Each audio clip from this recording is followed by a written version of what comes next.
एक तो मैं ये निवेदन करूंगा कि किसी भी एंकर को किसी प्रवक्ता पे आरोप लगा के आगे नहीं बढ़ना चाहिए, फिर उस आरोप का जवाब देने का समय देना चाहिए। या तो आप हमारे बारे में बोले मत करो, हमारे बारे में आप बोल रही हो तो हमें जवाब देने का मौका दो। मैं बार बार जोर दे के कह रहा हूं, जब राष्ट्रपति ये कह रही थी अपने आप भाषण में, मैं ये करूंगी, मेरी सरकार ये करेगी, मैंने ये किया, तो वो अपने लिए नहीं कह रही थी, वो सरकार के लिए कह रही थी। ठीक है। और जब हम ये कह रहे हैं कि आपने ये गलत किया, आपने ये गलत किया, तो हम भी द्रौपदी मुर्मू के लिए नहीं कह रहे, हम सरकार के लिए कह रहे हैं। इतनी सी बात आप समझ नहीं चाहते? नहीं, मैं आपकी बात समझ रही हूँ। सुनिए मेरी बात। पहली बात तो आरोप मैंने आप पर लगाकर दूसरे मेहमान पर मैं नहीं गई। मैंने तो आपकी तारीफ ही कही जब कहा कि आप इतना अच्छा डिफेंस अपनी पार्टी के लिए खड़ा कर रहे हैं। आज पता चल गया कैसे खड़ा करते हैं, क्योंकि कोर्ट आप पहुंच जाते हैं, यही कहा मैंने, और कुछ तो ज्यादा नहीं कही। आरोप कैसे हो गए तो आपकी वाहवाही है, पहली बात। और दूसरी बात, किशोर तिवारी जी आपके नेता वकील हूँ, मेरे पास डिग्री भी है, बार काउंसिल में मेरा रजिस्ट्रेशन। अरे सर माफ कर दीजिए, फिर तो वकील होते हुए आप कोर्ट जाते, दोनों बातें कह देती हूँ। ठीक है, रजिस्ट्रेशन भी है मेरे पास, मैं केस लड़ता नहीं हूँ, मैंने केवल इतना कहा। नहीं, आप पार्टी के लिए तो केस लड़ रहे हैं, महाभारत में आके रोज लड़ते हैं आप पार्टी की तरफ से केस। मैं एक बार किशोर जी के पास जाऊं, किशोर जी का फ्रेम ही चला गया जैसे ही उनके पास जाने वाली थी। मैं किशोर जी के पास वापस जाऊंगी। प्रेम कुमार जी आपके पास आ रही हूं, मुझे जरा बता दीजिए कि ये सब बातें, उन्होंने कहा कि हम राष्ट्रपति पर हमला नहीं कर रहे, ये सरकार पर हमला होता है, लेकिन राष्ट्रपति जब अभिभाषण में बोल रही होती है, और ये मैं सबसे पूछ रही हूँ, वहां पर वो बोल रही है, यहां पर हंगामा संसद में शुरू हो जाता है, राष्ट्रपति को बोलना पड़ता है कि सुनिए मेरी बात, सुनिए मेरी बात। ये अच्छा लग रहा है क्या? मैं आपकी बात मान गई, पार्टियों की बात मान गई, उनका विरोध सरकार से है, लेकिन राष्ट्रपति के अभिभाषण पर हंगामा करना, बाहर संसद के विरोध प्रदर्शन करना जब वो अपना भाषण पढ़ रही है, ये अच्छा है क्या? बताइए जरा प्रेम कुमार जी। देखिए सुचारिता जी, हाँ, ये न तो अभिभाषण पहली बार हुआ है, न विपक्ष का हंगामा। पार्टी जी को ऑडियो दीजिए। और राष्ट्रपति के अभिभाषण पर जैसा कि भाटी जी ने बहुत स्पष्ट कर दिया चीजों को, हाँ। कि जो विपक्ष बोलता है वो सरकार के बारे में बोलता है, क्योंकि वो सरकार का डॉक्यूमेंट पढ़ती हैं राष्ट्रपति जी। तो इसलिए इसको नाक का सवाल बना करके पेश करना और ये बताना जो मुद्दे हैं, जिन मुद्दों को विपक्ष उठा रहा है, उन मुद्दों पर बात न हो, और राष्ट्रपति पर क्यों बोल दिया, स्पीकर पर क्यों बोल दिया। मैं कहता हूं कि स्पीकर जब कल सदन में पूर्व प्रधानमंत्री इंदिरा गांधी जी की निंदा कर रहे थे, ये कौन सी परंपरा है?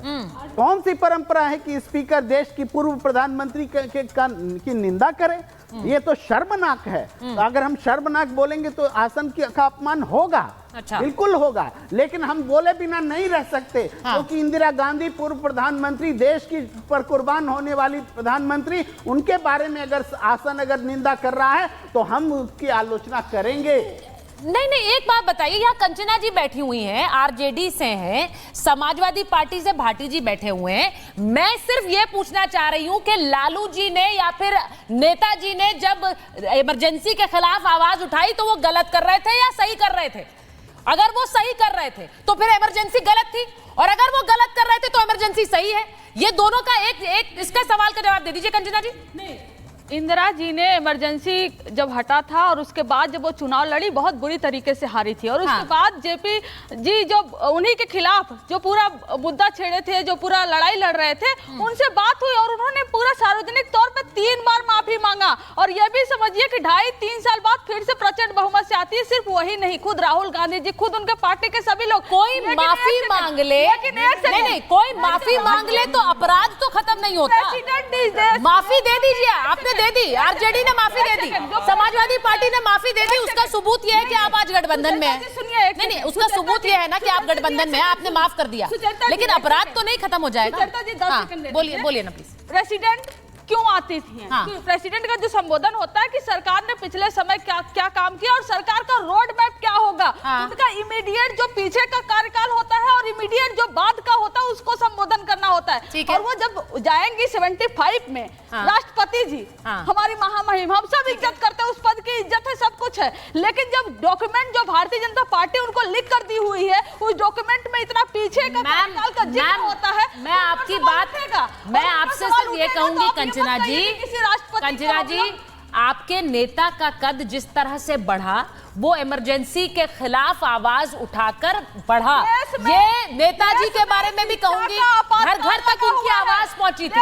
आज आप ही लोग दिया कंचना है। जी, आज देश आप में ही दो चीफ तो आप वो बोलिए, जेल में है। आप बोलिए, देश सुनिए में सुनिए, आपातकाल आपने लगा कहा हुआ, घोषित एक मिनट, आपातकाल लगा ठीक हुआ है ठीक है, इस पर कंचना बात कंचना नहीं जी, करके आप आज भी महामहिम जाति जब नरेंद्र मोदी की सरकार को घेरती हैं तो आप यही कहती है ना कि आपातकाल लगा दिया, तो वही आपातकाल लगाकर आप आपातकाल की जब बात करती है तो उस आपातकाल को आप सही कैसे कह सकती है जो पहले घटा? कहाँ कह रहे हैं, तब भी हम नहीं कहे थे, लेकिन आज भी हम नहीं करे। वो ठीक है, मैं किशोर जी के पास जा रही हूँ। आपको पहले कह दिया कोई गलत था, हमने ब्लैक डे के आ रही हूँ के शर्मा जी आपके पास आऊंगी, एक बार किशोर जी के पास जाऊंगी, धीरे धीरे हमने सब कुछ किया, लेकिन आज जो इमरजेंसी देश में लगी हुई है घोषित आपातकाल, इस पर ना बोलकर इमीडिएट किशोर जी आ गई आपके पास, ना बोलकर अगर अच्छा, ठीक है। महामहिम जाती है 75 में सवाल उठेगा। मैं आपके पास शुरुआत से आना चाह रही हूँ किशोर जी, ये लोग आने नहीं दे रहे हैं सब लोग। मैं आपसे बस ये कहना चाहती हूँ किशोर जी, आप बहुत दिन बाद आए हैं, ये तो बताइए कि राष्ट्रपति मौजूदा तानाशाही की जिम्मेदार हैं। आपके नेता ने एक बार नहीं 3 अलग अलग माइक्स पर जाकर ये बयान दिए,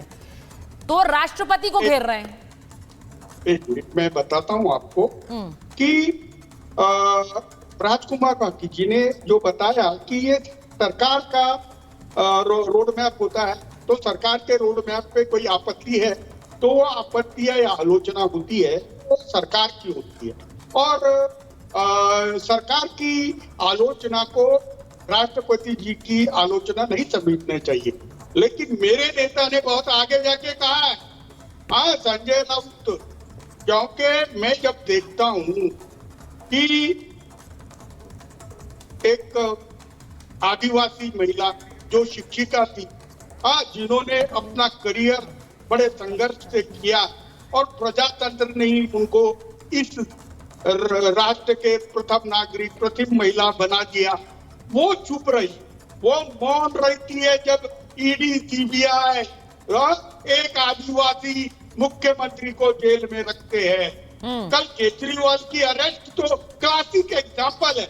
उनके भाषण में मैं चाहता था महाराष्ट्र सरकार को जिस तरीके से असंवैधानिक ढंग से गिराया गया और महामहिम राष्ट्रपति चुप रही, मैं आज भी कहता हूं महामहिम राष्ट्रपति का सम्मान हो चुका है। अब वो सत्य किशोर जी मुझे बड़ा अच्छा लगता है जब आप मेरे शो पे होते हैं और हम तानाशाही की बात करते हैं, और जब आप ये कहते हैं कि देखिए हमारी सरकार को तानाशाही के जरिए गिराया गया, तो मुझे वो वाली तानाशाही भी याद आ जाती है जो कभी रिपब्लिक के खिलाफ देखी थी। वो मुझे बड़ा अच्छा लगता है जब आप तानाशाही की बात करते हैं, इसीलिए मुझे वो स्मृतियां मेरे सामने वो स्मृतियां आ जाती हैं और फिर मुझे लगता है कि तानाशाही की बात कौन कर रहा है। अरे और सरकार आ रही है हमारी, और सरकार आ रही है महाराष्ट्र में। अच्छा, आ रही है। आप एक तरफा